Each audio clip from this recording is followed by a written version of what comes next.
This is a story of who we were,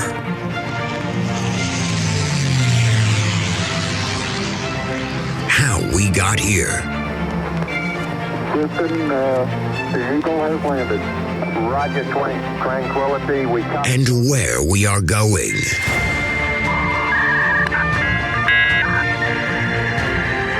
You've got mail. So join us as we take history off the page.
Hello, everyone, and welcome back to History Off the Page.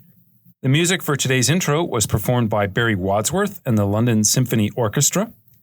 It was written in 1886 by a composer named Camille Saint-Saëns, and it's known as the Aquarium. At least this section of the music is known as the Aquarium. It's the seventh section in a larger piece of music known as the Carnival of Animals. And even just by hearing that title, the Carnival of Animals, it kind of really fits with the music, right? It's haunting, it's playful, it's quick-paced. I mean, this piece of music seems like something from a fairy tale, right? It seems like a dream sequence that's setting in, and you're going to see fantastical animals or fantastical shapes or hypnotism or something kind of bizarre, right? It has that sort of psychological, emotional element to it that just makes it so powerful. Now, Saint-Saëns never actually allowed it to be performed publicly during his lifetime. He worried it would damage his reputation. But it's such a magical piece of music, such a wonderful illustration of the playfulness and the emotion of the Fin-de-Siecle moment that even though it wasn't sort of big during its time, I had to play it for you to start this episode. Now, as I just mentioned, the subject of today's podcast will be the Fin-de-Siecle, which in French translates to the end of the century. It's a term coined also in the year 1886 as a way to kind of talk about this period in the run-up to the year 1900. You know, as human beings, we have this kind of obsession with numbers. We get very excited about the end of the decade, the end of the century, right? Of course, the year 2000, for those of you like me that lived through it, Gen Xers, millennials, right? Remember all the fanfare, the year 2000. It's amazing. But part of what made the year 2000 amazing wasn't just, okay, we're going to have, 2000 as our digits, but it was the idea that we were reaching the future. Think about it for a second. Think about all the movies that were made, right? 2001, A Space Odyssey. Think about Prince saying, hey, we're going to party like it's 1999. It wasn't just this is just a date in the future that we're going to get together and we're going to party, we're going to have fun, we're going to have some sort of crazy technology. But it is about reaching this moment of the future. It is about reaching this period where life on Earth, or even outside of Earth, is just fundamentally different from what we have today. In the future, when we reach the future, whenever that's going to be, we're not just going to have cell phones and regular cars and things like that. We're going to realize some of our wildest dreams. Right? The idea that we're going to reach the year 2100, of course we're going to be doing space travel. Of course we're going to have flying cars or hoverboards, or we'll be able to beam ourselves to different planets like in Star Trek, or we'll have light speed like in Star Wars. Right? Of course the future will be very different, not just because it'll be a little bit different, a little bit better, but we're going to have this kind of amazing moment where we reach our dreams. And for Europeans living through this moment of the Fin-de-Siecle, it had that same kind of feeling to it. it had this feeling like, hey, not only are we just making movies or writing books about the future, think about someone like Jules Verne, and we're going to have submarines and we're going to go to the center of the earth, all these crazy ideas. But it started to feel like you had actually reached that future. Consider that by the 1880s, Europeans are beginning to break unbelievable barriers. Think for a moment, how long have people dreamed of flying? How long have people dreamed about being able to break the bonds of Earth and go up to the sky? And all of a sudden, by the late 1880s, you start to get lots of hot air balloons. And then, of course, in 1903, we have the invention of the airplane. Consider that Europeans have managed a way to stop the flow of time through photography. Think about that for a moment. Think of living in a world. Of course, we live in a world today where we have probably too many images, right? People are too conscious of how they look in terms of photographs, in terms of pictures, right? You guys have all been places and you look and you see some woman and she's like posing for Instagram and she's making it look like she's some kind of model and this is a photo shoot, but it's not because she's really just some ordinary person.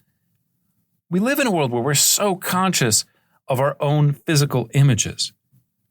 But think about it. Before the 1830s, maybe you get that through a mirror, which tends to be expensive. Maybe you get it if you look into a kind of placid body of water for a moment. But there's no way to capture your own image. There's no way to freeze time. There's no way to see, hey, what did I look like 20 years ago, 30 years ago? Unless I happen to be wealthy and I got somebody to paint a portrait of me. But even then, it's not quite the same thing. Think about something as revolutionary as the discovery of the atom. At that time, it seemed like Europeans had uncovered the smallest building blocks of matter. Think about how not just empowering that is, but the sense that it brings with it, right? I mentioned before the idea of movies in the future and how radically different it is when we imagine the future. People living in the 1880s and 1890s, they feel like they have reached that future. They feel like they are living in a Star Wars or a Star Trek, relatively speaking. Of course, the idea of reaching the future isn't always seen in positive terms. We have all these movies and TV shows. I think about something like Back to the Future, of course, which not only successfully predicted things like Skype and Zoom, but also was within a year of predicting the Cubs World Series championship, which I think is actually the much more incredible feat there. But we have this endless list of movies about the future. Not all of them are positive. Some of them explore this kind of psychological turmoil created by modernity, created by the future. Did technology go too far? Did we invent robots or AI that decided to kill us, like in the Terminator series? Did scientific experiments go too wrong? Did we create zombies that suddenly now they want to eat our brains? Did we become too curious? Did we explore worlds that we should not have? Did we discover alien species or diseases that wipe out the planet? Of course, all of these concerns are very understandable to us, if a bit fantastic. But plenty of these movies are also quite relatable. Think about, again, some of the movies that focus not so much on the technology, but on the psychology of things. I think one of the most powerful movies of the last 10 years that doesn't get talked about enough is the 2013 film Her with Joaquin Phoenix. If you haven't seen the movie, basically it's about this guy who kind of falls in love with the operating system on his phone. And then it kind of explores the psychological dimensions of that. And there's kind of a twist at the end that I don't want to give away, but it's really worth seeing and kind of problematizing. What if we did fall in love with an operating system, a computer program? That seems very problematic, right? From a humanistic standpoint, from a religious standpoint, there are some major issues there. You can't date your cell phone. Another thing that people like to worry about in the future is the idea of genetic therapy or what people can do to our genes. Think about movies like Gattaca, movies like Minority Report, where the desire to regulate and improve the human experience basically leads to the destruction of free will. Of course, this is the age of the reboot, and we just had a reboot of one of the best sci-fi series of all time, which was The Matrix. Right? Think about The Matrix, which isn't just about, machines and we're hooked up as batteries and there's this false reality we're living in. What's really disturbing about it is that it shows there's kind of a desire by people to live in alternate realities. If you haven't seen the film, one of the things that happens is Keanu Reeves kind of wakes up and he realizes, okay, we're living in this fake world the machines have made for us. It's basically a dream state that they can keep us in so they can harness our kind of electrical force to run their machines. And so he's part of this group of rebels that are kind of trying to fight back against that. But one of the rebels would actually prefer to live in the machine, would prefer the dream, the illusion, would prefer to live the lie. Obviously, we could go on for quite a while here just talking about movies and the future, but the point that I'm trying to make here is that reaching the future isn't always perceived as a good thing. Change brings progress, but it can also bring uncertainty. It challenges the status quo and can leave us anxious about the idea of what comes next. As we'll see in just a moment, one of the really fundamental aspects of this period is the tremendous amount of uncertainty generated by the Fin-de-Siecle moment. As you discover the tiniest building blocks of matter, what does that do to your belief in God? As you give people more personal freedom and mobility, what happens when they do things a little bit differently than you do? What happens if we give working class people more political power through the right to vote? What if they make the quote-unquote wrong decisions? And as we've seen in our own times, as expectations about gender and sexuality have evolved, and this is a moment where we have some very fundamental and very important changes in the way that sexuality is viewed, and the way it becomes kind of public, this can generate anxieties about the consequences. What if it's no longer taboo for women to have sex outside of marriage? Or for men to have sex with other men? To put this in a rather kind of simplistic way, what happens if we start coloring outside the lines? Is that just going to be more freedom? Is that empowering? Because now I get to be who I want to be. I get to do the things that I want to do, and I'm kind of getting rid of these stifling rules that everybody else has created for me. Or is this dangerous? Am I breaking away from the rules and the established norms that basically have gotten us to the point where we are, that have made us successful as a society, as individuals? Does coloring outside the lines bring freedom or chaos? These are essentially some of the core issues raised by this moment in history, a time when things were both materially better than they have ever been in Europe, but when the constant pace of change drives uncertainty and anxiety about what might come next. Now, when I give this lecture in the classroom, I like to start off with two paintings, because there's these two paintings that are both from the Fin-de-Siecle moment that I think really illustrate in a very powerful and visual way the two things that I've been talking about, right? The optimism and the satisfaction of reaching the future, and the terror and anxiety caused by leaving what was established, what was traditional. And I'll post copies of these pictures on my website, www.historyoffthepage.com. If you go to the Fin-de-Siecle episode page, you'll see I'll put there copies of both of these paintings. But the first one that I want to discuss is Georges Seurat's A Sunday Afternoon on the Island of the Grand Jatte, which was completed also in the seemingly magical year of 1886. But the painting depicts a small lake in what is today central Paris on a warm summer's day. And so basically you just have people relaxing, they're sunbathing, we have some sailboats in the background. There's even kind of oddly this woman that has a monkey on a leash that she's decided, it's the weekend, let me go and relax, I'll just go with my parasol, my umbrella, then I'll just enjoy things. I'll enjoy the clean air, I'll enjoy the water, the sunshine. It's a very different look than the London or the Paris or these kind of industrial centers that we talked about when we talked about industrialization, right? The Paris of the 1880s, it's still crowded, but it's not unbearably crowded. And really, for the first time for a lot of people, we have this ability to just enjoy nature. We have this time to do this really crazy thing, which is called relaxing. And so Seurat captures this amazingly in this painting Sunday afternoon on the island of the Grand Jatte. The people are happy, they're clean, and again, they're relaxing. Now, Seurat's painting is a little revolutionary. He tends to paint with these small brush strokes that are almost like dots, and he can be considered one of the pioneers of Impressionist art. And we'll talk a little bit later in the episode about what Impressionist art is and why it was revolutionary and what they were trying to do. But even though we might say Seurat's painting is very much a part of the Fin-de-Siecle, we might observe that his revolution is a pleasant one. The same cannot be said for the second painting, which is Edvard Munch's The Scream, which was painted in 1893. And for those of you who've never seen this painting, it's very, very different. In the foreground, we have this kind of bald man. He's almost kind of alien-shaped. There's no really straight lines in the painting. It almost looks more of like a watercolor than a traditional, I'm going to represent reality as it really exists.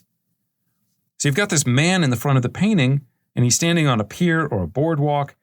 And again, he's got this kind of dehumanized face, and his mouth is open, and his hands are up on his face, and he's clearly crying out in some sort of terror. Now again, the lines of the painting are all wavy. There's no straight lines. And there are these really sharp contrasting colors of blue and orange, with a little bit of brown mixed in and a little bit of yellow. Right? But it's not pleasing. It's not aesthetically beautiful. It's more kind of shocking. And it's clear that this man is troubled and that he's lost his grip on reality, almost like if you squint and defocus your eyes for a second. Now, we don't really know why the man is screaming. Sometimes students will talk about there's these two people that are kind of on the pier behind him. Is he screaming because he thinks that the men are chasing him? Is he screaming because he just, is overwhelmed by everything? We're not really sure. But what we can do is appreciate his sense of emotion, right? The idea that emotion is overwhelming him, overwhelming the rational being. Think about the title of the painting, right? It's called The Scream. When was the last time you screamed? Was it when you were watching a scary movie and somebody jumped out all of a sudden? Was it when you were walking along the street and you saw your friend that you hadn't seen in a long time and you were so excited, you just screamed? Were you playing some sort of sporting event? Did you score a touchdown, dunk a basketball, hit a home run? You just screamed, yeah. Chances are, no matter where you were when you decided to scream, it wasn't something that you thought about in advance. It wasn't something that you thought, okay, I'm going to go and do this thing, and after I do it, I'm going to scream. I'm going to watch this movie, and at this one part, I'm going to yell. Right? Unless you're watching Rocky Horror Picture Show, there's not a lot of yelling at the TV screen that's intentional. Screams are emotional. Screams are subconscious. Screams come from a part of us that we can't control. They are irrational. And so in that sense, this painting, The Scream, doesn't just reflect this kind of experimentation in art, this kind of emphasis on, being a little bit edgy, coloring outside the lines, as I said a moment ago. But it really reflects this emphasis on psychology and on the emotion, and especially on irrationality. If we think about the Fin-de-Siecle moment, it is this time period when, as we'll see, Europeans really start focusing on this deeper layer of psychology that they didn't really recognize existed beforehand. And we'll talk a little bit later in the podcast about what some of the consequences of that are. So in today's podcast, we'll discuss all these issues and more. We'll start by giving a clear sense of why Europeans felt such confidence by the end of the 19th century and why they had such optimism about the future. We'll note how this was an era defined by fun and the pursuit of pleasure, and the ways that pursuit led to the crossing of long-standing expectations about gender and sexuality. Then in the second half of the podcast, we'll focus a little bit more on the sense of uncertainty that these moments created. We'll talk about the way science and art were revolutionized through men like Einstein and Freud, Picasso, and Gaudi. We'll learn about Impressionism, Cubism, and more broadly, modern art, and see why they caused so much anxiety. So stay tuned, because today's episode is really going to be a fun show. We're going to talk about a lot of things that relate to and define, and in some ways are very commonplace in the modern world that we inhabit. Okay, so let's begin by talking about what we might call the positive camp of modernists. These are Europeans who see the world around them and say, you know what? We have kind of reached the apex of historical development.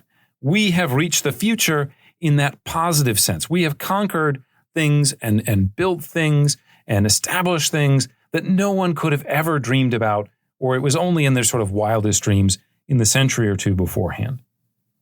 So there's a lot of reasons for people to think this way. And one of the biggest reasons is that for the first time in modern European history, you have an abundant food supply. One of the big changes that we have not talked in detail about is the invention of refrigeration. And what happens once we can refrigerate food, and once we have industrialized transportation networks, is that the food that we eat no longer has to come from our local community. If you live in Europe today, if you live in the United States, chances are you have access to things like strawberries, blueberries, raspberries, bananas. You have those all year round. Spinach, asparagus, whatever, tomatoes, you have it year round. Well, how is that possible? If you only have the certain spring and summer months to grow those things, right? Think about oranges. Oranges need warm weather. Oranges grow during a certain period of the year. How do we have oranges year-round in a place like Germany or Sweden? Well, the answer, of course, is refrigeration. We also have large ships that can move quickly across the Atlantic, across the Pacific, right? So we have a globalized food network. That moment when the food network first really becomes globalized in a kind of constant way is this Fin-de-Siecle moment. The idea of starvation. We've talked about in this podcast how many times in history a big element driving revolution is the idea of famine, the idea of starvation. And for the first time in European history, there will be no more natural famines on the European continent by the time you get to the 1880s, 1890s. We also have dramatic improvements in medicine. People are going to live longer because diseases are no longer killing people as early as they once did. This is the great age of Louis Pasteur and pasteurization, of vaccines against cholera, rabies, tetanus, typhoid, even bubonic plague. Now, the story of how vaccines are invented is kind of interesting. Basically, the short version is that in 1877, you have this French chemist named Louis Pasteur, and he's been growing chicken cholera in an effort to better understand its growth. Louis Pasteur was very interested in this question of how do things grow, how do the smallest life forms grow, and where do they come from? There used to be this theory called spontaneous generation, and it was this idea that life can just be produced literally out of thin air. And Louis Pasteur rejected this. He thought, that's not really what's going on. And he got involved in these debates about, how do we prove that you can't just spontaneously grow organisms? There has to be some procreation going on there. And so he starts getting known for this. He starts experimenting with it. And after he's kind of made a name for himself, as I said, in 1877, he's growing these bacteria colonies. And what he begins to find is over time, they become less lethal. So then he starts doing experiments. Let me grow this kind of chicken cholera. Let me give it to the chickens and see if they die. And what he finds again is over time, it starts to become less and less lethal. Well, anyways, he does this for a couple years. And in 1879, he goes on vacation. He says to his assistant, by the way, take this newer strain of cholera and inject the chickens because I'm going on vacation. Just do it while I'm done. And of course, the assistant, probably not the best assistant in the world, he also forgets he's going to go on vacation. If you've ever been to France in the springtime and right about now, May, April, the French take their vacations very, very seriously. And so this assistant also goes on vacation, forgets to inject the chickens, comes back, and he does, of course, what every good assistant does when they screw up. They immediately try to cover it up, right? So he's going to inject the chickens with even older versions of these bacteria. Basically, again, making a long story short, the chickens get sick, but almost none of them die. And so Pasteur notices this, and he says, okay, let's inject them with a fresh strain of this cholera. Let's give them a really strong one. Let's see what happens. And none of them die. And so there's a little bit more that goes into the story, some more experimentation. But by 1885, Pasteur begins to work on a vaccine against rabies. They bring him this kid, a young German boy who's been infected. and Pasteur is successfully able to treat him for rabies. Imagine how people must have felt once this was accomplished, right? Think about the big medical killers from our age, right? Set the pandemic aside for a moment. Think about something like cancer. What if we could cure breast cancer or leukemia or something like that just with a simple injection? What if that was it? And just boom, okay, it's gone, you're healed, you're fine. You can live another 10, 15, 30, 50 years, who knows? Imagine the sense of optimism and empowerment that would give us. That's how people felt in this Fin-de-Siecle period. Some other things that they began to discover in this period were the existence of blood types, blood platelets, viruses and germs. They discover all of these. In 1893, they actually performed the first open heart surgery. Now, again, imagine this. You're sick. You're going to take somebody to the hospital. The doctor says, I'm going to open your heart up with a knife. But guess what? You're not going to die. Imagine how that must have made someone feel in this Fin-de-Siecle moment. Imagine X-rays, 1895. What do you mean? We can look inside your body, but we don't actually have to cut you open. Right? That's a really big deal. Anytime you cut somebody's body open, you are risking them to infection, which was also something that they began to realize in this period. Not everything is so revolutionary in terms of like the drama of it, but imagine living in a world without aspirin. Imagine living in a world without Novocaine. The Fin-de-Siecle, the 1890s and early 1900s, are when these things are discovered, right? Next time you go to the dentist, think about how unpleasant this experience would be if you didn't have Novocaine to numb your gums before the dentist starts, drilling on them and working on them. And obviously makes quite a difference, right? Having painkillers. Another thing that people are excited about is that really for the first time in many years, there is a major lull in violence.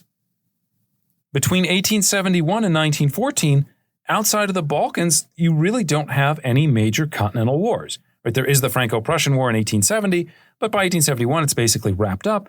We're going to get a generation who lives without a major war in Europe. Now, there are colonial wars. These are a little bit different because the technology tends to be very one-sided. Europeans tend to have massive advantages over the people that they're fighting with. Very little casualties going on outside of the European continent. There's also very few revolutions. You remember when we did our podcast on socialism, one of the things we talked about was how worried people were about this idea of social transformation. What happens if the working class does unite? If they do decide they want to form a dictatorship, outlaw private property, redistribute wealth, right? The violence, the destruction that's going to be a part of that process is pretty scary. But what ends up happening? By the time you get to the late 1800s, socialism is affected from within society. Most socialists, not all, but most socialists are content to work within the existing political system. We're starting to see mass society. We're starting to see kind of truly democratic governments or political systems in many of these countries. A country like Germany, a country like France, universal male suffrage. And so socialists are content to try to win elections, try to put pressure on public authorities to make the lives of working class people better. They are, for the most part, not interested in violent revolution, burning everything down. That will come with World War I. Even in a country that politically is dominated by kind of arch conservatives, right? We just talked in our previous episode about Otto von Bismarck, and he's the arch conservative, the reactionary, the monocle guy. But Bismarck is the one that brings health insurance to Germany in 1883. He brings accident insurance in 1884 and pension protection in 1889. So even in countries where socialists are not in power, where socialists are not controlling things electorally speaking, there's still a great benefit for them playing inside the existing system, playing by the rules that have been established. We don't need violence because we can make change through electoral campaigns, through electioneering, through things like that. And so this great source of potential violence, of instability, of destruction, it never actually causes that. One last area that we can look at in terms of technology and the way it makes people feel better, is in terms of a more comfortable lifestyle that gets generated. By the 1860s, we're starting to move towards gas lighting in most homes. And then by the 1880s, we start bringing in electric light. Now think about this for a second. Think about how important electric light is to you. How many of you, as you're driving around today, as you're listening at home, how many of you know what time the sun rose this morning? How many of you know what time the sun will set tonight? You may have some vague idea, right? Okay, it's going to be about 7:30, might be 8:30, might be, wintertime, might be 4:30. You might have some vague idea, but for the most part, it doesn't really matter to you what time the sun comes up. Because most of you live and work in a world where I can turn night into day with the flick of a switch. If it's nighttime and I want to read, if it's nighttime and I want to have friends over, I just flick a switch and there's really no difference between day and night. But this is a relatively recent historical development. Before you have the invention of electric lighting, people don't go to bed as soon as the sun goes down, but the sun governs and regulates our sense of time much more than the hour of the day does. Kind of interesting way to think about this. If you've ever been in a situation where you've lost power and the sun goes down, what do? Maybe you break out some candles. Maybe you tell a ghost story or two if you're adventurous.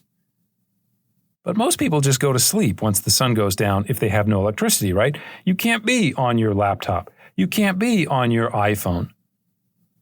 You're not going to read a book by candlelight. That's crazy. It's too dark to read by candlelight. You're not going to play like a board game or try to do something interactive by candlelight. It's too dark for that. So this moment comes around, again, in the 1880s, 1890s, it varies a little bit geographically speaking, but all of a sudden, we have the ability to turn night into day. A really great illustration of this are a pair of paintings by Vincent van Gogh from the late 1880s. The first one is The Night Cafe, which if you go and look at it, it's this cafe. They're inside. There's like a billiard table in the middle. And he's got these electric lights that are hanging over that he's emphasizing, not just that the light is there, but he's almost trying to paint the rays of light as they're coming out of these lamps, almost like we would do with the sun. You can't really tell what time it is because everything is lit up. Some of the people are sleeping, so you might think it's a little late. There is a clock, but you can't really tell whether it's day or nighttime. It's saying it's about 12:15, but is it 12:15 in the morning? Or is it 12:15 in the afternoon? Van Gogh's art is, again, kind of highlighting and celebrating this idea of electricity, this idea of being able to turn the night into the daytime. Now, there's a couple other creature comforts that just make life a lot easier to live in this period. We have things like gas heat. We have things like universal primary education that have now finally been driven through in most European countries. And of course, primary education isn't just about, I get to go to school, or if you're a parent like me and you're very excited now that your kids are going to school, so you get to reclaim a little bit of your life. Primary education is about basic skills. And when you have those basic skills, that enables social mobility. I can be the son of a factory worker. I can be the son of a maid or a butler or some sort of profession where I'm selling my time, I'm selling my labor, but I don't necessarily have specialized skills. But I go to school, I learn how to read, write, and do arithmetic, and now the door is open towards moving up in the world, towards moving into professions where I have a specific skill, like an accountant, like a secretary. Obviously you can go higher than that. You can become some kind of government official, right? But the idea of moving up in the world is empowered by having universal primary education. Think about consumption culture. Think about what you had maybe even for breakfast this morning. How many of you in the past 24 hours have had tea, coffee, sugar, or chocolate? You probably had all four if you're like me. Those things all are colonial goods in this period. Those things all were, for many, many years, those were luxuries.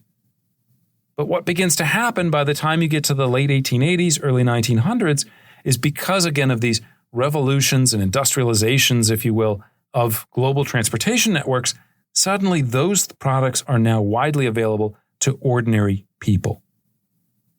And perhaps the most important of these products is meat. Now, meat isn't a colonial product, but as we saw when we talked about life in the middle of the 19th century, meat is also something that is not widely available for working class people. But what happens? We invent refrigeration, and now we can ship that meat cheaply over long distances, and we can make it more widely available. How many of you have had meat in the last 24 hours? How many of you had a cheeseburger for lunch or dinner? Or you had a nice steak last night? Or even fish, right? You have fish, but you don't live by the ocean. How did that happen? Well, now we have the idea of refrigeration. We're able to move these goods around and to make them available and accessible to ordinary people. Finally, just a couple of other inventions that are related to this period. We have things like the invention of the telephone in 1876, the automobile in 1881, the ballpoint pen in 1883, and the safety razor in 1903. Now, those might not seem like such a big deal, right? Okay, we have electricity. Electricity is a big deal. Electricity has a lot of uses, makes life a lot easier in a variety of different ways. The ballpoint pen, but it's nice. It makes life a lot easier. How many of you are students right now and you're trying to take notes on this? Or imagine for a moment, if you're not, that you are a student and you're trying to scribble these notes down, but you're doing it with the old pen and feather method, right? You're trying to write this with all that ink and then you've got to let it dry and try to blow it off and try not to smudge it. Oh, that's going to be very difficult. Ballpoint pens are great. Ballpoint pens make our lives so much easier and so much more efficient. So even these kind of small changes that are going on, the large changes that are going on, there's a whole lot of reason for optimism. There's a whole lot of feeling like, wow, our lives just improved. They got better. And, the sky is the limit. Like things are going to keep getting better. So tremendous optimism again for this moment of the Fin-de-Siecle. Now, one of the consequences of all this optimism is that it leads to fun.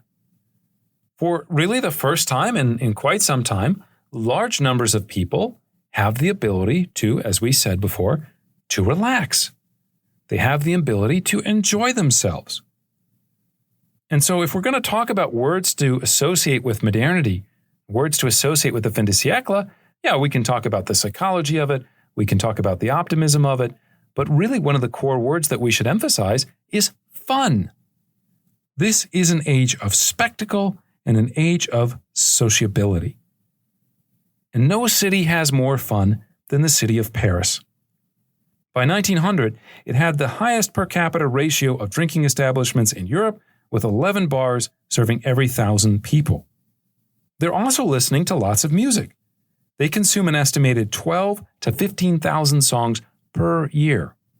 Imagine that before Spotify, before you have all the CDs and compact discs and streaming services. 12 to 15,000 songs per year are produced and consumed in France. At the turn of the century, Paris hosts no less than 264 formal concerts. Now, of course, if we're listening to music, we're also going to want to dance. And this becomes an important point, important moment for dancing. Not just kind of formal dancing or ballroom dancing like we might have seen before, but we're talking about the birth and the rise, if you will, of the popular dance hall and the pleasure cafe. Something like the Moulin Rouge in Paris, which is founded in the district of Montmartre in 1889 by Charles Zidlier and Joseph Ollier.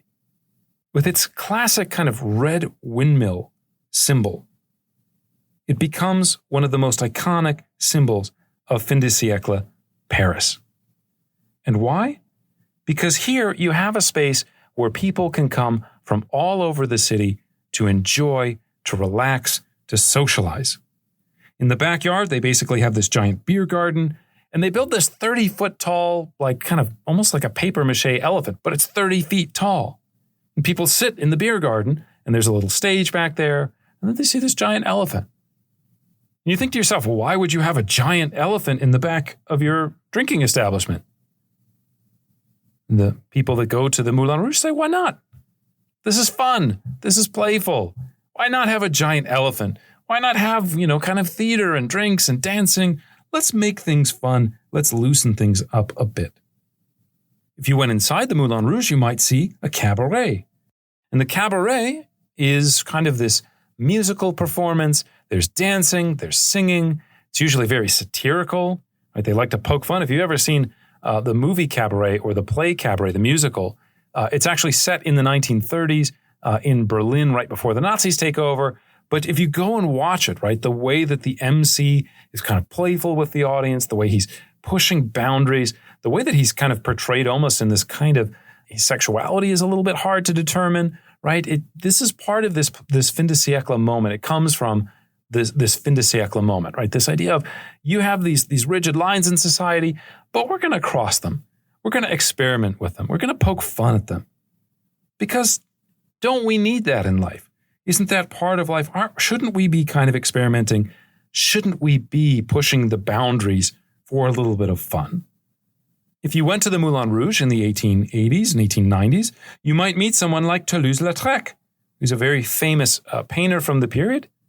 You might go over and see Toulouse, and he might be sipping the green fairy, also known as absinthe.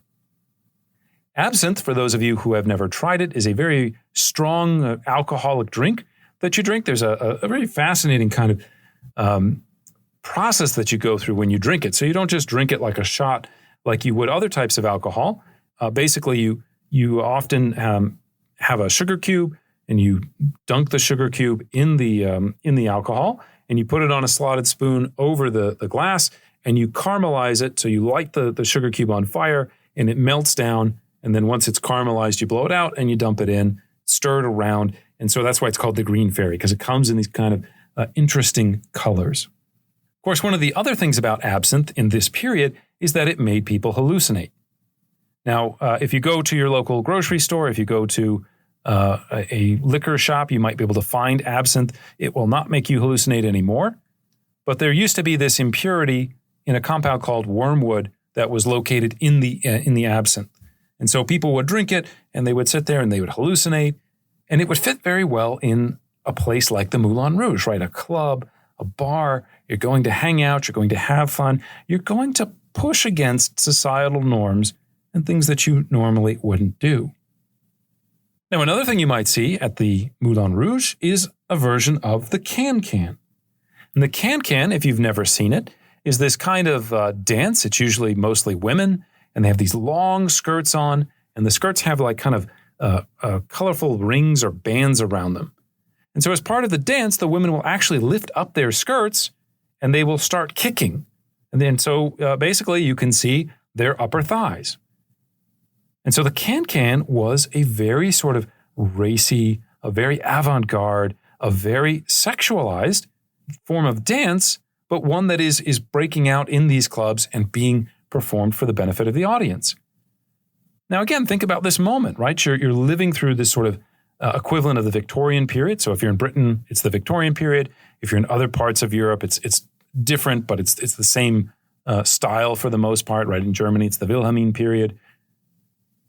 People are not supposed to be showing a lot of their flesh, right? Especially women. If you're showing an ankle, that's a major no-no in Victorian Britain, right? Women should be dressed almost head to toe. We don't want to see any body. We don't want to see any sexuality. We don't want to because it'll make men emotional, and we're very concerned about that. And everyone needs to be kind of prim and proper and very, very restricted and reserved. Well, along comes the can-can. And now you have people, especially women, displaying their inner thighs, right? If you watch a video of the people dancing, the skirts are clearly designed to draw your attention to their pelvis, right? This is not a dance that would be accepted in church. But it is part of the experimentation. It is part of the emphasis on fun and the emphasis on pleasure. Sex should be pleasurable. It creates pleasure. And so, really, this is a moment where people will start to focus on that and celebrate it in a way that they had not done so openly beforehand. Finally, just to give you a sense of the fun and playfulness of the period, you might go to Montmartre, you might go to Paris, you might say, I don't want to go to the Moulin Rouge, I don't want to go to the Chat Noir.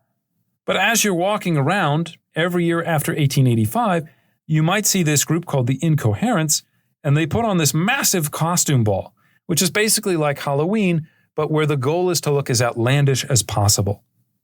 So it's not unusual to see like a large bearded man wearing a tutu, or a woman dressed as a flower pot, or newspaper columns, or even somebody dressed as an artichoke. Now think about that. When was the last time for Halloween that you heard someone say, well, I'm going to go as an artichoke or a newspaper column for Halloween? That's even crazy by today's standards. Now, for the less adventurous, Paris is also, of course, the city of the café. There are over 27,000 cafes in the city of Paris by 1900. And here you can go and gather day and night, you can socialize, you can watch the various street spectacles going on.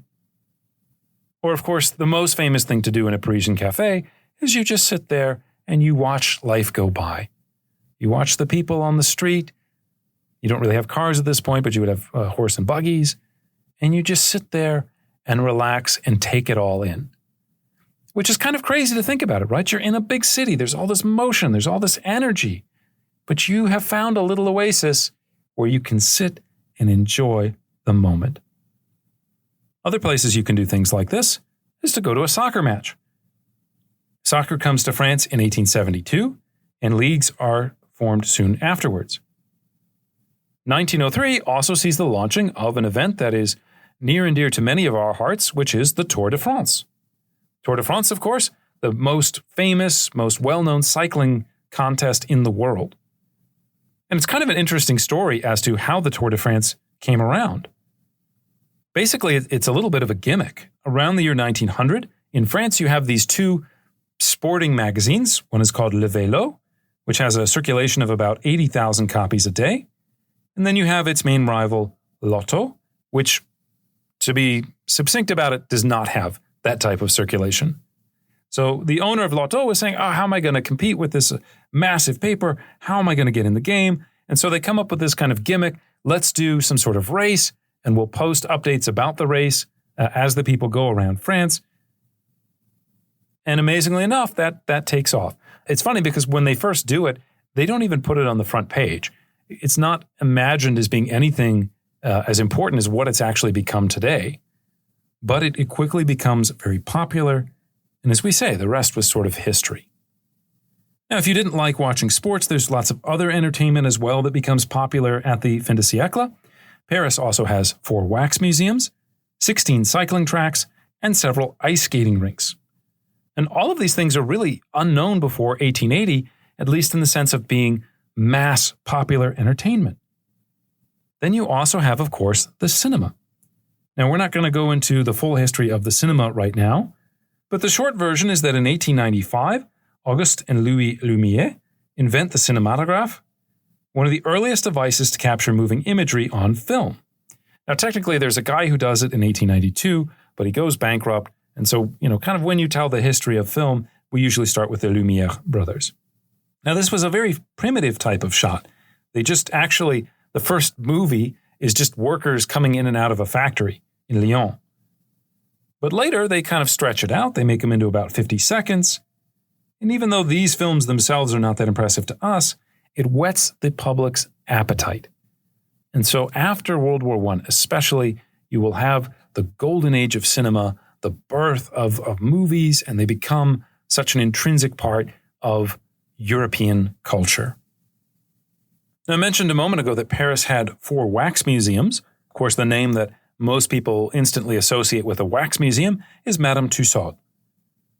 And I don't know if you're aware of this, but Madame Tussaud actually got her start making kind of death masks during the French Revolution. So as they're guillotining everybody, as they're cutting all the heads off, the way that you would celebrate that person's life and maybe even be able to do a statue of them later is that you would make a plaster mold of their face. And so this is what Madame Tussaud does. But then she decides to move to Britain. And in 1835, she opens the first version of Madame Tussauds. By the time of the Fin-de-Siecle, it becomes very popular, and in 1884, it expands and relocates to its current site in London. But Madame Tussauds was not the only wax museum around. Another very popular one in Paris, which is still there today, is the Musée Grévin. Musée Grévin opens in June of 1882, and it contains a variety of panoramas, scenes from French history, the French Revolution, and so you kind of go through and take a tour, and it kind of caters to the public's taste. Now, one of the things that they like to do is to focus on current events. So there, in the 1890s, there was an exhibit based on Garibaldi, who had just died. In 1897, they do a serial killer. It was this guy who basically was a mushroomer, so someone that like makes mushrooms and sells them. And so he killed someone. It was one of his customers. And so how is he going to get rid of the body? I've got a plan. I'm going to put it in the boiling vat of mushrooms and boil away the flesh. And it's going to go into the mushrooms that people are going to eat and buy from this guy. Oh, that's so gross. It's so gross, I can't even turn my head away from it. Just to give you an idea of how the Musée Grévin is symbolic of this kind of playfulness of the era. One of the great scenes in French history that we've already talked about is the assassination of this guy Marat during the French Revolution. Marat was one of the leaders of the kind of most radical fringe of the revolutionaries. He was the one constantly calling for blood, constantly calling for revolution and the death to the enemies of France. And so he was assassinated in his bathtub. If you haven't heard that episode yet, basically he had a skin condition, and so he would just sit in the bathtub all day, and he kind of had a board that he made into his desk, and he would hang out there and receive visitors even. Well, so what happens after he dies? Well, they still have this bathtub, right? The bathtub is still floating around. The Musée Grévin finds out about it. They purchase the bathtub, they stick it in their museum, and then they put a wax diagram or a wax model of Marat in the bathtub that he was actually killed in. If you go to this museum today, it's still there, it's still open. You can see the actual tub Marat was killed in, and they have a kind of recreation of it with wax figures. One of the reasons that these wax museums are so popular isn't just the kind of entertainment value. Okay, we all like to see a kind of a sideshow, a freak show, or car on fire type moment. But it is also for many people, in effect, a three-dimensional newspaper. It is a way to consume information about the broader world. It is a way to travel, in some ways, virtually speaking, for people who may or may not be able to afford to travel. So it really shows this kind of growing importance also of visuality in European culture. One of the things that we're not going to spend a lot of time talking about is the rise of advertising. Now, advertising existed long before the end of the 19th century, but it's really around this moment, 1900, when people start using images and integrating images into their public advertisements and making them much, much more effective. Now, so far, I haven't mentioned one of the most popular things to do on a Friday night in Paris, which is probably going to shock you. I was definitely shocked when I read about it the first time. What do you do on a Friday night in Paris if you're not going to go to the Moulin Rouge? If you're not going to go to see one of the wax museums, or maybe you can't afford it? Maybe you could go to one of the public parks that's open. But something that a lot of people do is they go to the morgue. I'll say it again, they go to the morgue. And some of you are probably thinking, why on earth would anyone want to go to the morgue? That doesn't sound like a fun place. But the answer is related back to this idea of not just visuality, but especially seeing bodies, right? Living in a society where you're not really supposed to be displaying the body very much, but for the first time, you really are starting to do that. So the backstory to the situation in the morgue is you have a major city like a Paris, a London, a Berlin, right? There are all these people living there. Some people are going to die. They don't have driver's licenses. We don't have fingerprint databases. So how are you going to identify who these people are? Well, what they used to do is they would put them on these kind of chairs. They would take off all their clothes, and they would put them on like a chair behind a giant window, and people from outside could pass by and see and go, oh, my cousin Joey didn't come home last night. I haven't seen him in a while. Let me just check the morgue. Oh, okay, there he is. I see him. He's dead. I can identify him. I can tell the authorities, and so now we can deal with the body. So people like to go and look at the naked human form. Now, I know a lot of you, when you hear this, are probably thinking, wow, these are some dirty old men that are doing this. This is really gross. This must be dirty old men. But most of the bodies that are on display are actually male bodies. And so there is quite a lot of female voyeurism going on here. For men, it is socially acceptable to go see a prostitute. It is socially acceptable to go to a club and potentially see some nudity there. It is not socially acceptable for women to do those things. And so going to the morgue to see a dead body, this is kind of a way that people get that experience. Okay, the last major spectacle that I want to mention, and then we'll move on and start talking about some of the negative side of the Fin-de-Siecle moment, are the World's Fairs. Now, the World's Fairs sort of begin not... The fair is intentional, but it's not intended to be, and every year we're going to do this type of thing, but that's what it develops into.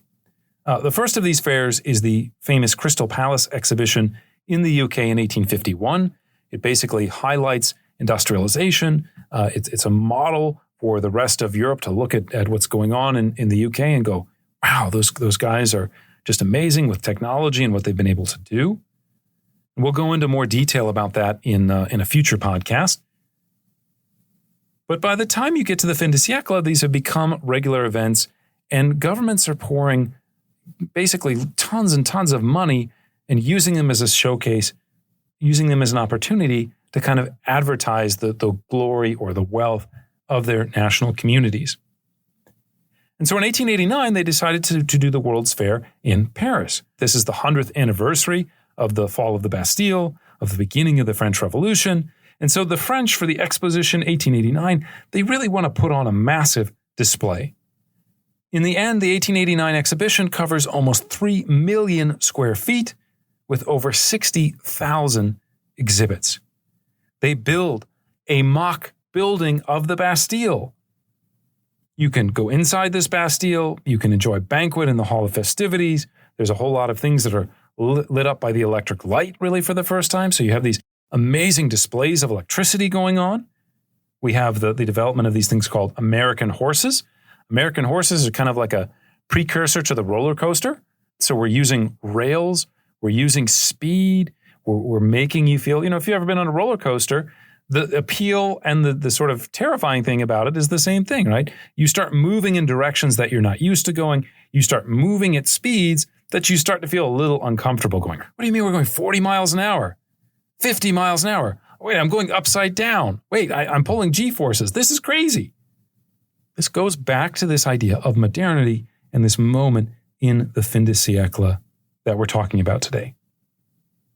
The most impressive structure at the 1889 World's Fair, of course, is not the enchanted fountains, which are lit up by lights. It's not the American horses. It's not the Bastille. It is the Eiffel Tower, which is specifically built to celebrate French modernity and engineering. Now, the tower is not actually designed by Gustave Eiffel, although it's his firm that kind of designs it. He kind of takes over the reins of the project from two of his engineers, Maurice Cochelin and Émile Nouguier.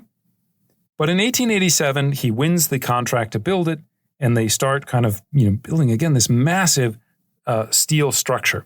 It is by far the world's tallest structure when it's finished, replacing the Washington Monument.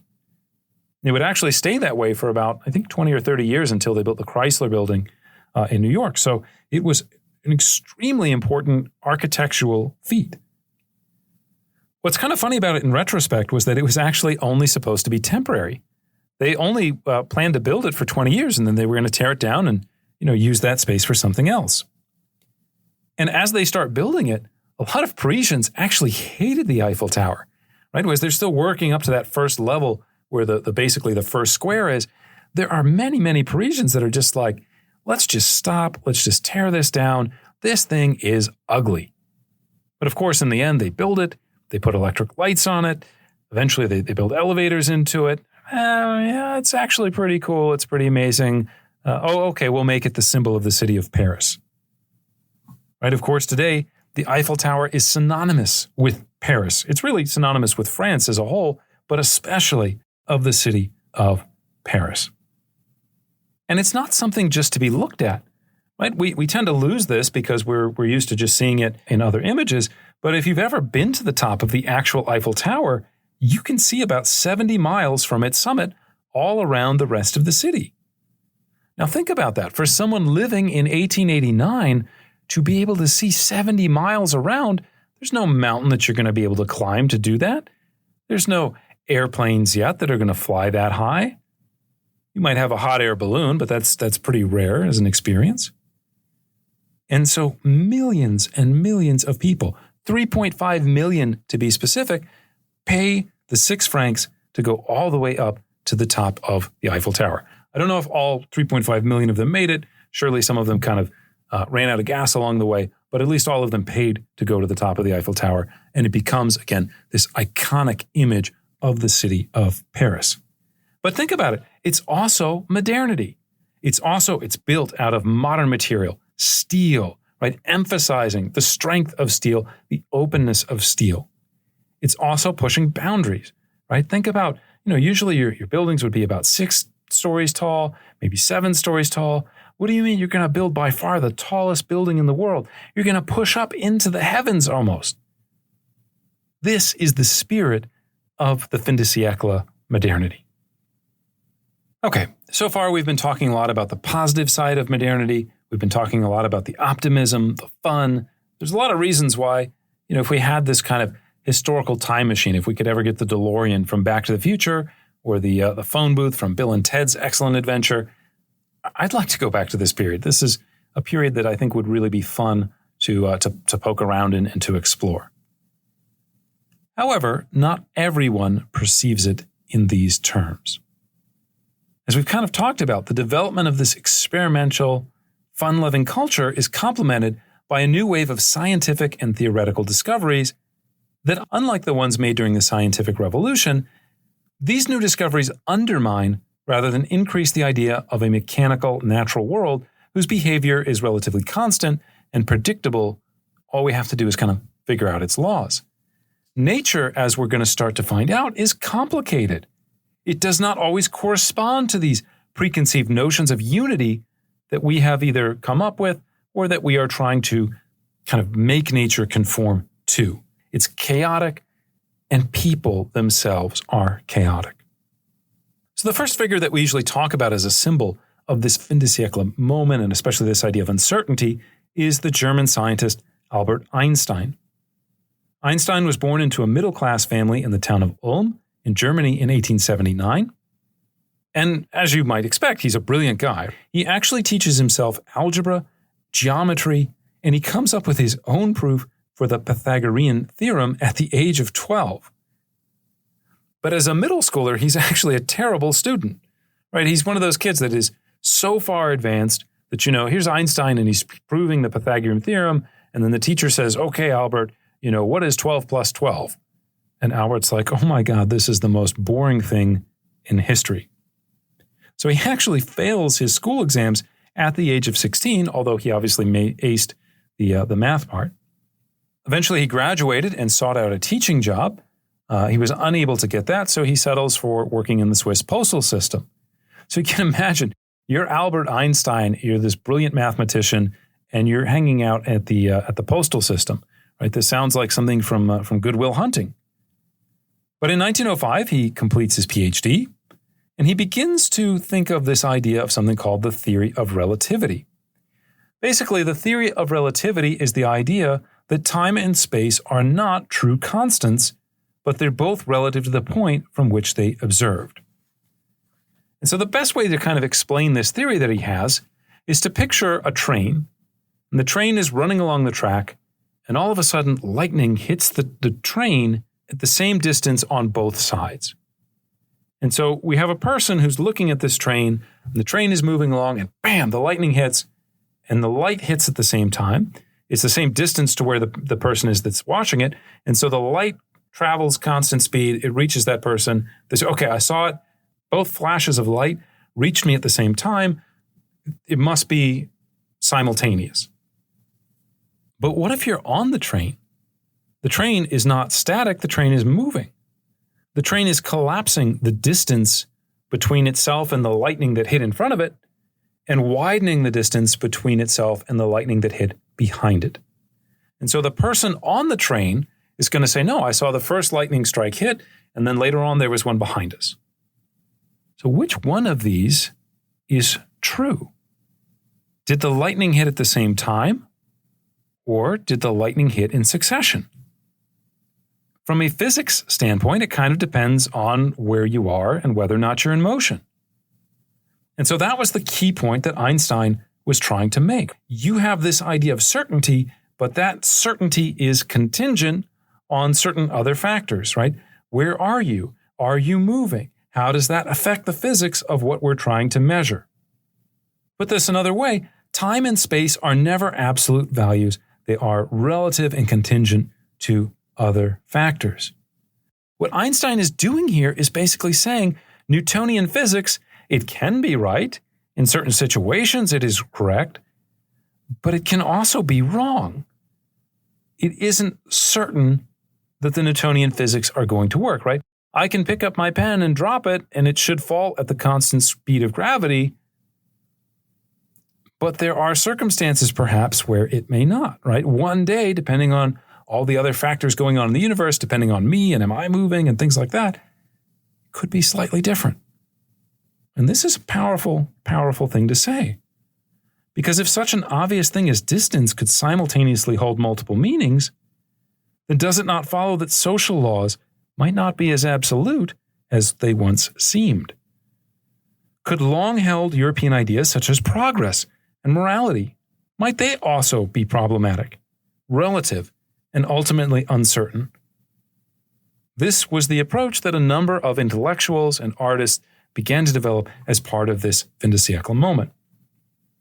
Now, another guy who's a kind of core representative of this, again, this reaching of the future and the kind of darker side to it, the realization that, you know what, not everything is exactly as we thought it would be. There's a kind of dangerous side to this stuff as well.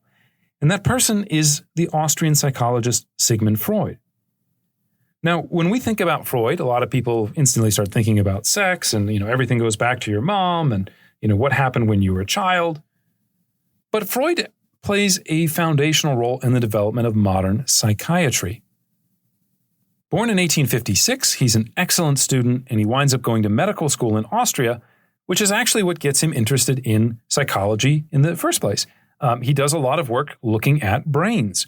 He studies aphasia, which, if you're not familiar with it, this is the disease that Bruce Willis was just diagnosed with, right? So it's kind of limiting your brain, limiting your ability to interact. And so he starts thinking about the sort of mental side of things, not just the physical or physiological side of them, which is where he starts. In 1886, he resigns from the hospital to open a private practice, and this is where he begins to develop a number of important psychological techniques, including the ideas of free association, dream analysis, and of course, psychoanalysis. Of course, another thing that Freud is very well known for is coming up with this kind of three-part structure to our personalities. We have this thing called the id. The id is kind of like the little child inside of you. It's the little devil that sits on your shoulder. It's the thing that wakes up and says, Dr. Hansen, let's have ice cream for breakfast. Let's not go to school. Let's watch baseball all day. Right? It's your desires. It's the part of you saying, I want, I need, give me, that sort of thing. The second part of our personalities, according to Freud, is that we have this thing called the superego. And the superego is the kind of white angel, if you will, that sits on your shoulder, that the voice of society, the voice of your parent, that's telling you what you're supposed to do. Right? So it's the voice when you get up that says, make sure you only eat fruit and whole grain, foods for breakfast. Make sure you do your homework first, and then only after you're done do you get a chance to play. Make sure you always color inside the lines because that's what you're supposed to do. And so according to Freud, we have this these two kind of going back at each other, and then we have this thing called the ego that kind of mediates between the two. What's really important about Freud for understanding the Fin-de-Siecle moment, however, is his work on the unconscious and its effect on the supposedly rational, reason-based conscious way of thinking that we tend to be more aware of. Freud reveals this kind of darker side to us, this thing called the irrational or the subconscious, that there's a part of you that is going to make decisions based not on whether it's the right thing to do or based on what your parents told you, but just based on deeper psychological history. And this is really scary because what Freud is essentially saying is that no amount of schooling, no amount of moral training, or not even the Enlightenment itself can ever rescue humanity from its basic irrational impulses. The Enlightenment project itself is fatally flawed. We cannot teach people to always make the most logical decision because there is part of them that will always want to make an irrational decision. There is a part of you that I cannot coach up or coach through or discipline to prevent you from screaming when, the monster jumps out from the bushes during the movie. That I can't discipline you so that when you score the big touchdown or the big goal, that you don't react emotionally. So that's Freud. The third person that we want to mention, that is also, again, very deeply symbolic of this Fin-de-Siecle moment, of the idea of modernity, of questioning things, is Friedrich Nietzsche. Now, Nietzsche is an enormously complicated guy. German philosophy, if you've never tried to read it, is incredibly dense and incredibly difficult to understand, and it's intentionally written that way so that if you're not like a philosophy major, it can be kind of hard to kind of get into, right? So we're not going to have the time to cover everything with Nietzsche. This is just a very sort of brief overview that I'm about to give you. But Nietzsche is basically this brilliant young man from Saxony, and he actually finishes his PhD and becomes a professor at the incredibly young age of 25. 25 is unheard of. 25 is ridiculous. Those of you that remember, there was this show called Doogie Howser, MD, and it was about this kid that kind of went through medical school because he was so brilliant and he was a very, very young age and became a doctor, and it was kind of like a joke, ha, ha, ha. This is kind of like what Friedrich Nietzsche is. He's just a rare talent and someone that's just amazing in terms of his intellectual capabilities. Nietzsche becomes good friends with Richard Wagner, the composer, and he kind of hangs out with Wagner's disciples for a while before he breaks away to kind of create his own philosophy. But at the heart of Nietzsche's ideas is this idea of a rejection of the fundamental truths of the 19th century, of Christianity, of democracy, and of liberalism. To Nietzsche, knowledge is not just a recognition of existing entities or objects, but it's often a projection that's made by the human mind about how the world works. To put it a certain way, right, Nietzsche basically thinks of us as creating rules, creating entities in the world, and then saying, okay, because this thing exists, I now have to follow that. I now have to conform to it. But in reality, he argues, these things don't exist. And therefore, most systematic approaches to knowledge are actually erroneous. Long-standing notions of morality, ranging from the principles of fairness and the equality to the existence of God. Nietzsche says these things don't exist. We make them up. We create these walls, and then we feel sort of suffering or we feel confined because we are not able to have our full range of human action. So Nietzsche is very critical of Fin-de-Siecle society. He describes it as being degenerative. It's stale. It's held hostage by this bourgeois morality that prizes stability and order, when what Nietzsche really wants to see it do is to prioritize creativity. Break those boundaries. Break those rules. Let us move more towards freedom and creativity and away from tradition. Now, it's worth noting Nietzsche is not just a pure skeptic. He's also got this kind of romantic twinge to his thought. Again, he has this idea that if we could just understand our own creative selves, then we can break out and we can create this sort of much better world. We can become masters of our universe once we realize our own sort of self-liberation. And so as part of this liberation, he calls for the abandonment of Christianity. He wants people to, again, move beyond the normal morality that most people would associate with 19th century Victorian, Wilhelmine, depending again on the country you're in, society. Nietzsche has this famous quote that people like to read, God is dead. And what he meant by that wasn't the sense that, somebody killed God or, God was not living to begin with.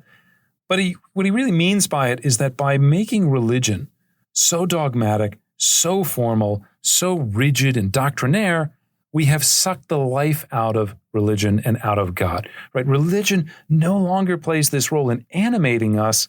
It places limitations on us. And so he wants to kind of remove that. Now, Nietzsche also becomes associated with a variety of 19th and 20th century critics. People like the Nazis really love him because what is Nietzsche saying? Nietzsche's saying, burn down existing society, build something new. And the Nazi message, especially, for many cultural critics after World War I is, society looks pretty stale. We do need to make some fundamental changes. Nietzsche was right all along. Okay, now so far we've been talking mostly about intellectuals.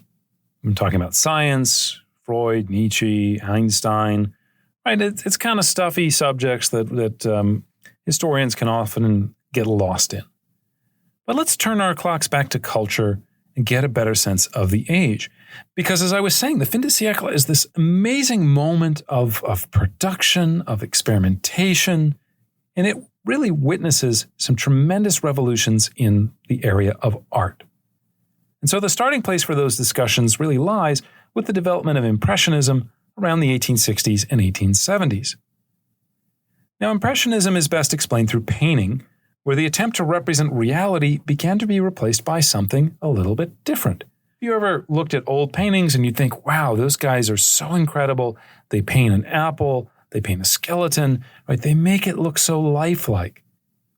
Because for many years, that was the goal. You wanted paintings to reflect reality or the reality of images.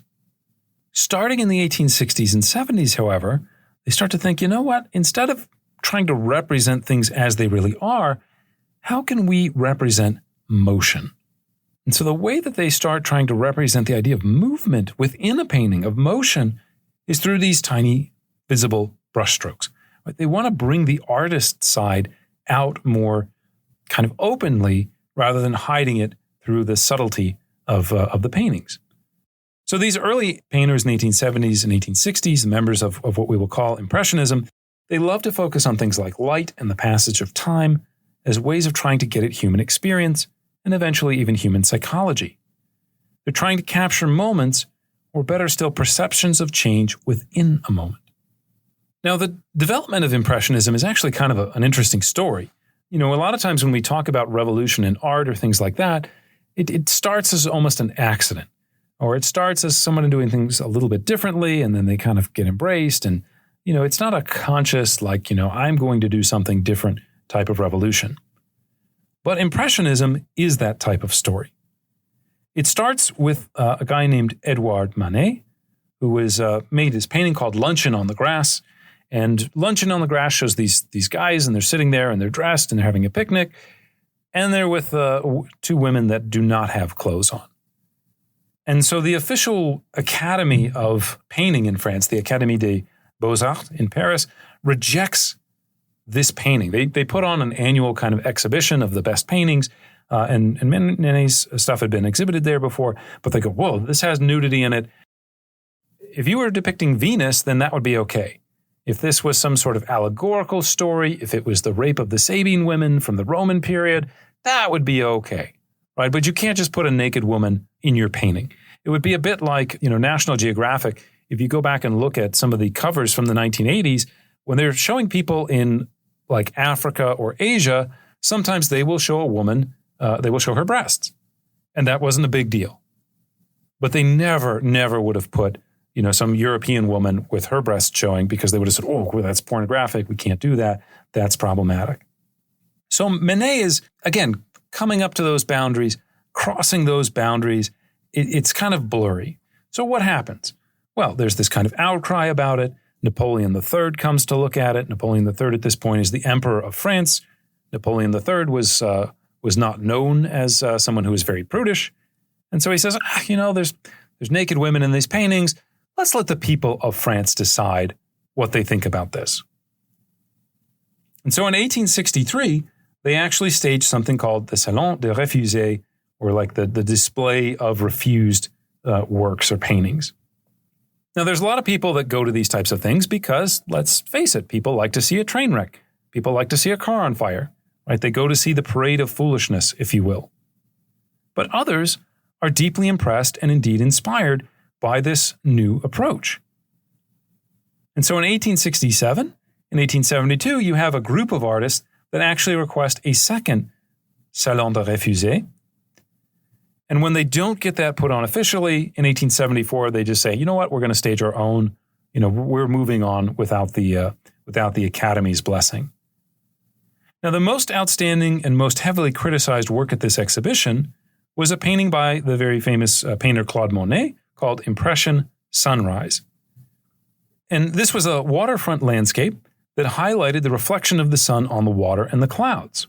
So again, looking at that motion almost, right? If you think about the setting sun or the rising sun, the sun isn't just there, it's moving, it's sinking. You're seeing the light change in its patterns in the sky, on the water, and sunrise and sunset, those are moments in time, right? They're very, very subtle. They're very, very fleeting. And so Monet is trying to capture this moment with his painting, Impression Sunrise. And so it was from that word impression then that they began to take this idea of Impressionism. Now, while Impression Sunrise itself is not initially popular, in the long run it inspired many other artists such as Cézanne, Degas, Renoir, Camille Pissarro, and some others as well. Some of these artists actually, they'll kind of start as Impressionists and then they'll move towards something called Post-Impressionism. Post-Impressionism takes this idea of color, shape, expression, this kind of interest in it, and it kind of extends that, it deepens it, it broadens it, and it enhances it. And so if we're talking about members of this kind of post-impressionist community, we talk about someone like Paul Gauguin, we talk about Seurat, again, we've already talked about him at the beginning, and of course, most famously, we talk about Vincent van Gogh, right? If you go and look at Van Gogh's paintings, one of the things you'll see, his brushstrokes are very, very obvious. They're very, very emphasized, right? Vincent was trying to show us motion, was trying to show us the perception, not just of items, but a little bit of the psychology of them, of the light of them, of the movement, right? They're very, very deeply emotional paintings. That's one of the reasons that he's considered such a genius and such a masterful painter. Eventually, by the time we get to 1900, this desire to focus more on psychology, again, playing around with colors, shapes, expressions, the playfulness of it all, it will lead to the invention of what becomes known as modern art. And the first piece of modern art that we usually recognize is this painting by Pablo Picasso called Les Demoiselles d'Avignon, or the Prostitutes of Avignon. And I'll also put that one on my website so you can get a look at it. One of the interesting things about the painting is that instead of trying to represent people as they would look, as if, trying to get all the shadows right, all the curves right, Picasso begins to play with this idea of cubism. Picasso begins to draw lines that are not symmetrical or aesthetically pleasing, but that kind of reflect a sort of a psychological turbulence. If you think about it this way, if you try to look at a painting or you try to look at an image, but it's kind of blurry, right? Or you've got a really bad headache and you're trying to make it out. It's in the distance, but it's kind of blurry and it's just not making sense. That's the emotional and psychological side of things that Picasso wants to reveal. He doesn't want to paint the image. He wants to paint the psychology or the reaction, or in some cases, the difficulty that we have of trying to perceive the world as it really is. And so this first painting, Les Demoiselles d'Avignon, was trying to do that, right? If you look, it shows some of the women, their faces are not the faces of regular kind of French women. Instead, he's borrowing this idea of Polynesian masks. And he's kind of mapped it on to varying degrees into their heads. Now, again, this painting is all about showing emotion, psychology, and like the scream that we saw, turbulence, right? Think about the title of the painting, Les Demoiselles d'Avignon, the Prostitutes of Avignon. Prostitution, in theory, is supposed to be, at least for the consumer of it, is supposed to be about pleasure. Is supposed to be about the satisfaction of the man. right? Looking around at a bunch of naked women is, at least for heterosexual men, supposed to make them feel really good. It's supposed to be a pleasurable thing. And yet, the way that he has painted these women, they are kind of repulsive. And repulsive not in a sort of like, well, I don't, find them aesthetically pleasing, like they're ugly, but just like they don't look human. Bringing those contradictory impulses together is part of what begins to make this new, more modernist style. Eventually, Picasso begins to perfect, right around the time of World War I, this new style of painting known as Cubism. Cubism will almost make it impossible to tell what it is that's being painted, right? It's become so abstracted that we're so into the lines and into the inability to understand that in some cases, we don't really even know what he's painting, right? So he'll give it a title. There's a very famous one called The Guitar Player. And if you look at The Guitar Player, okay, you told me it was the guitar player. I sort of see a guitar here, a little bit. But if we didn't have that, we wouldn't have any idea what it was. Why is Picasso doing that? Because again, he's trying to reflect uncertainty, difficulty. He's blurring boundaries. He's experimenting. And this is what makes him such a great example of the Fin-de-Siecle culture. Now, we talked about painting, but we should also mention the Catalan artist Antonio Gaudi, who lives from 1852 to 1926. If you go to the city of Barcelona in Spain, you can see many of Gaudi's buildings. The most famous of them, of course, is Sagrada Familia. Now, Sagrada Familia is actually started in 1883, and surprisingly, they're still building it today. They are hoping within the next, I'm recording this in 2022, they're hoping by 2026, maybe it'll be done, but they've been working on it for over a century at this point. So, we'll see what happens. The thing that makes Sagrada Familia so amazing, so unique, is if you look at the outside of it, it looks almost like a drip castle. If you've ever been to the beach and you're a little kid and you want to make a castle, a sand castle, one thing that you could do is you just get a little bit of sand and water in your hand and you let it drip out of your hand, and it makes these fantastical kind of shapes full of curves, full of the mud and sand is dripping out, making these really amazing shapes. Sagrada Familia is very similar. It has very few, if any, straight lines, and that's intentional, and that's a real mark of Antonio Gaudi. Part of what people in architecture had practiced really for thousands of years was the idea of straight lines. Right? If we're going to build a building, of course there's a straight line between the first and second floor, or there's supposed to be. Right? I did a little bit of carpentry in my own house. Not going to lie, I'm not a carpenter. It was not perfectly straight. But it's supposed to be, right? For obvious reasons. We're building these giant, structures. The math has to work out. If I don't build it correctly, or if we have the ground under the foundation kind of sinking a little bit, changing, that's how we get the Leaning Tower of Pisa. So we want mathematical certainty. We like the idea of straight lines in a building. Those are the strongest lines, oftentimes. But modern architecture wants to play with that idea of certainty and of straight lines. And again, Gaudi shows this better than anyone else. Another building that he builds is the Casa Milla, which is built from 1906 to 1912. And one of the fascinating things is it doesn't have any straight lines. The outside of the building is curved. The lines between the floors on the outside are wavy. And so it really, just from a visual perspective, it's different. It looks almost like it's in a dream, or something's wrong. You're hallucinating a little bit. But this becomes one of the focuses of modern architecture or modernist architecture. The other one will be related to building. We'll see a lot of glass and steel become very popular, especially in the 20th century.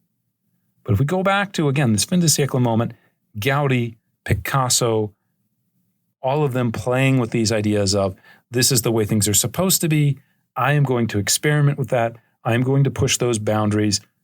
I am going to emphasize emotion, psychology, irrationality, not the perfection of everything. Okay. Having covered the sort of positive modernist camp, having talked about the anxiety and the uncertainty generated by certain members of the scientific and artistic communities, I want to leave you with 3 observations about the long-term impacts of modernist culture. And the first is one that, to some extent, you can find in any age, although it's particularly pronounced in this Fin-de-Siecle moment. And this is the idea of moralism and the perception of decline.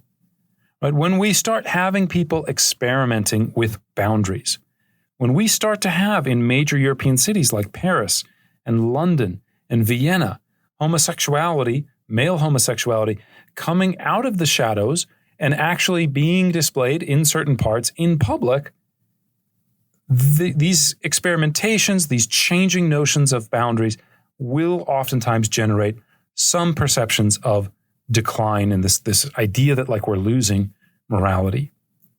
And so we see this in this period. What does the Fin-de-Siecle emphasize? To some extent, it's emphasizing fun, it's emphasizing pleasure, and a kind of negative way to frame that is to say it's hedonism. This is also a period where we're seeing attacks on the church, on classical forms, classical aesthetics, classical architecture. And so as we begin to question all the traditional things that people have known, there are some people that feel like we are in a state of moral decline. They begin to be critical of this culture of leisure. They begin to say, look, you're creating anxiety, you're creating weakness, you're having, assaults on our bourgeois values of thrift and progress and hard work. What happens if we start to say, let's live for pleasure and not for necessarily getting the things done that need to be done? What happens, as I said before, if we start saying women can have sex outside of marriage, well, then they're going to start having babies outside of marriage. Well, wait a minute. What happens if we have families where there isn't a mom and a dad? Now, obviously, in the modern world, we're more used to that formulation, but in the Fin-de-Siecle, it's still kind of radical and new and creates a lot of anxieties. We might say that the legal loosening of moral standards during something like the Third Republic in France or in Wilhelmine Germany don't help to alleviate such fears. A big one that we don't talk enough about is between 1870 and 1900, divorce is legalized in France. Censorship in many European countries is relaxed during this period. And this means we're not only going to see more criticism of the government. People usually think, censors, censorship, this must be about the government. But it's also about pornography. It's also about standards of decency. What happens when we start to relax this? What happens when we start to say it's okay to drink alcohol? It's okay to drink alcohol, not just in your private home or in the pub, but maybe even in a more public way. Alcoholism increases with this moment of the Fin-de-Siecle. Public nudity becomes more acceptable, especially in certain locales such as the racy cabaret. Sex becomes more of a public commodity. The idea of selling something using sex, not the act of sex, but just the kind of idea of it, this becomes more and more acceptable. This becomes part of the visuality, as we know from our own period, used to sell products.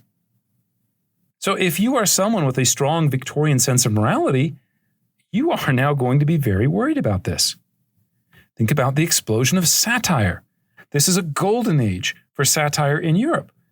But the more and more we become satirical, just to give you a figure on that, Paris by the 1880s, there's 250 different satirical magazines.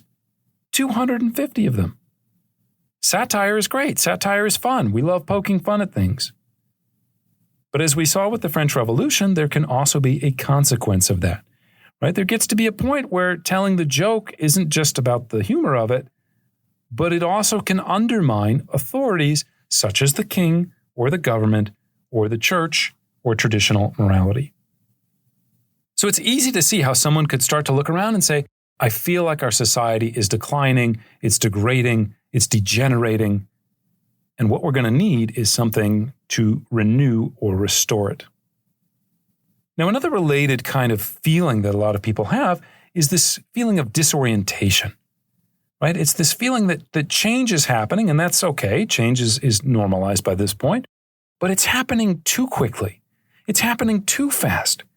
Wait a minute. All the places that I used to go where I knew what the layout would be. I knew the geographies of it. I knew the people there. I knew what I could expect going into this type of store. I'm starting to lose control over those things.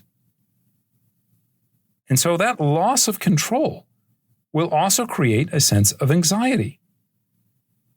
What happens as we lose control, as people start doing things radically different? Are we opening ourselves up to a more extreme form of revolution? Is there eventually going to be a radical reform program that will destroy the social order?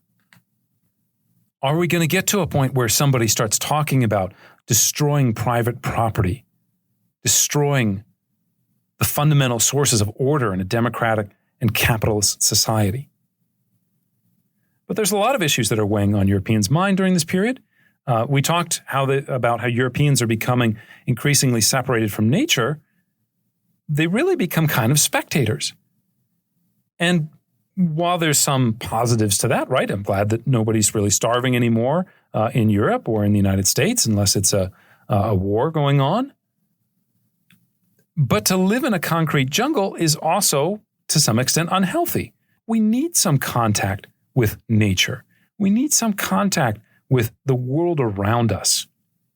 And so for romantics in particular, this is a traumatic era, a period when people begin to feel like society is becoming too mechanical. Now, there's also the question of speed. Speed is another one of these words that we really have to associate with the Fin-de-Siecle moment. Speed is amazing. We love speed. We love getting in a car and driving fast. I remember I got on the Autobahn with my dad one day, and we actually made it up over 100 miles an hour. It was cool. We liked it. But speed can also be dangerous. It can also be terrifying. Why don't we drive over 100 miles an hour normally? Because we would get into accidents. And those accidents, if you're going 100 miles an hour, are a heck of a lot worse than if you're going 50 or 35 or something like that. New inventions like the automobile, the railroad, or gas heat are signs of progress, but they also bring new dangers. People are not used to the terrifying consequences that ensue when things go wrong. Think about something like the airplane. Do you know anyone that's afraid to fly? From a logical standpoint, they shouldn't be. Air travel is like the safest thing in the world. Think about all the time that they spend maintaining the planes, examining the planes, testing the planes. There's multiple layers of redundancy. You're in mid-flight and all of a sudden something doesn't work. There's like 4 other versions of that thing that would also have to fail for it to cause a disaster. But people are afraid of flying because when it goes wrong, it goes really wrong. You don't hear a lot about planes that crash and people survive. And so these things, explosions, accidents, death, these are all kind of weighing on the mind of the 19th century observer. And so it's asking this question, are we changing too fast? Are we moving too fast? Will I be able to anticipate what the future will look like? Think about it in these terms, right? We talked about Impressionism, the 1860s, 1870s.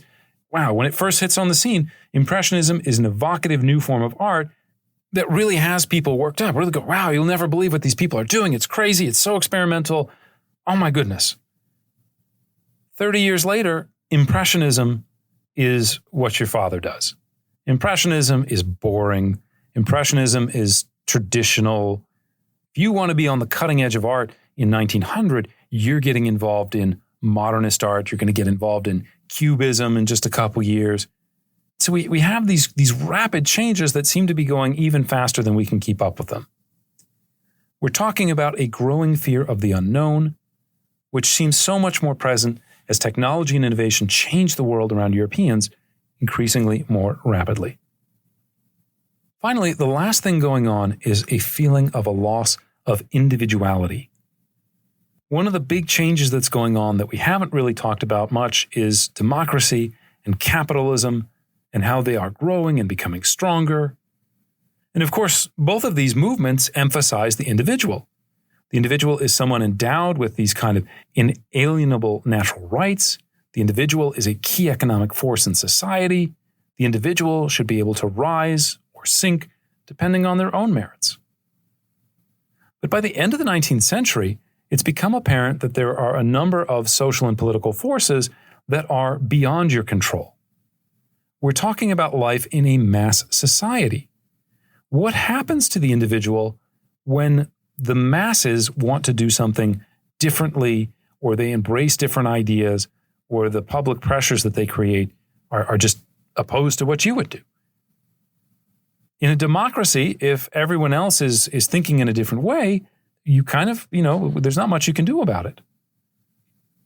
Think about the economics of the period. This is the moment of these great boom and bust cycles. Capitalism, things are growing great. We're expanding, we're hiring. Now there's some scandal. Everything is going to hell. We're losing money. We're firing people. We're in a depression. Right? These economic cycles are enormous, and it doesn't matter whether you're a good baker or a good tailor or you were a smart factory owner. Your livelihood can just be destroyed overnight by these forces that are greater and more powerful than you are. So how do you survive in a world where you have increasingly less amounts of control over what your own destiny will look like? Another way to think about this is demographic. Living in a city is great. There's a lot of economic opportunity. There's a lot of different activities that you can do. But this creates a situation where people are placed together in very small spaces with hundreds of thousands of strangers. So what do you do when you are surrounded by strangers? What do you do as the sprawl of the city becomes so big that you can't really walk from one end to the other because you don't even know its own landscapes? A couple of years ago, I was in Mumbai, and one of the drivers there told us there's no map or complete map of Mumbai because there's so many people, so many streets, so many alleyways, it cannot be mapped. Finally, we also have the impact of colonialism, which is beginning to draw large numbers of people into the city that look and act very differently from what local people are used to. Now, it's not a large number. We're not getting to the point that we'll see in the post-war period when we get into a transformation at the beginning of a multicultural European society. But we are getting significant numbers of people coming from the colonies back to the quote-unquote metropole. So how does that make people feel? The short answer is that it leads to a great deal of fear and xenophobia. People project their worst fears onto people that they don't know. And again, all of these changes are happening in a moment of marginalization as individuals disappear into mass society where they have no individual identity. The result of these developments was the creation of a backlash against the basic foundational elements of European society. We're talking here about urbanization, industrialization, and liberalism. Cities become seen as the source of evil, as dens of iniquity that bred racial mixing, syphilis, prostitution, alcoholism, opium addiction, crime, suicide, you name it. There are cultural critics in the 1890s and early 1900s who think the best thing we can do is deindustrialize and go back to the pre-industrial world because there is where virtue was. You get these strong criticisms of mass culture. Right? What is mass culture? Well, mass culture is tabloid magazines. It's detective stories, but it's also murder. It's science fiction, but it's also brain-draining cinema, which corrupts youth and leads to social degeneration. This new cosmopolitanism that's created by industrialized transportation networks and greater social mobility provokes fear about the potential consequences that those would bring. In turn, those most identified with cosmopolitanism become targets for popular movements who blame them for all of society's ills. And of course, when we're talking about cosmopolitanism in Europe, the number one group associated with cosmopolitanism are Jews. This is one of the reasons that we see the birth in the 1870s of a new political movement called anti-Semitism. Now, to be clear, there were plenty of people before the 1870s who did not like Jews. You could go back to the ancient Romans. You could talk about the medieval church and some of the criticisms it has of Jews and of Judaism. But it is not yet an explicit political program until the 1870s. The first guy to kind of explicitly make a political program, his name was Adolf Stucker, and he was basically the court chaplain for Wilhelm I in Germany. And so in the 1870s, he starts this thing called the Christian Social Party. It is designed to be a working class party, but one that is more wholesome, more kind of conservative, if you will, than the more radical German Social Democratic Party of Germany. Adolf Stücker is not alone in launching these types of movements. If you looked at Austria-Hungary, one of the major political figures of the early 20th century is the Viennese mayor Karl Lueger. He also comes up with a Christian socialist party. In France, you have someone like Édouard Tourmont, who in 1889 will kind of found this anti-Semitic league. And so all of these movements are very closely related. It's not just anti-Semitism in the sense that, well, we don't like Jews or let's propagate these old stereotypes, but there's a kind of new political animus to this, and it is driven, one could argue, in large part by the idea that Jews are bringers of modernity. Sometimes we as historians get lost searching for historical roots for major events, but in this case, it's not hard to see how the anti-Semitism and anti-modernism of the 1880s prepares a fertile ground for Hitler and the Nazi Party in the 1920s and 30s. And when I say prepares a fertile ground for Hitler and the Nazi Party, I do not mean only in Germany. When we talk about World War II, when we talk about the run-up to World War II, there's a lot of anti-Semitism all over the continent and Europe. The Holocaust is not just a German Jewish experience or relationship. It is a continental-wide event where many, many nationalities are involved. Okay, we've managed to end a really fun lecture talking about all kinds of cool artistic movements, talking about wax museums and amazing things like the Eiffel Tower. And of course, we've brought it to Nazism and made it very depressing, and I apologize for that. But let's kind of wrap up this episode.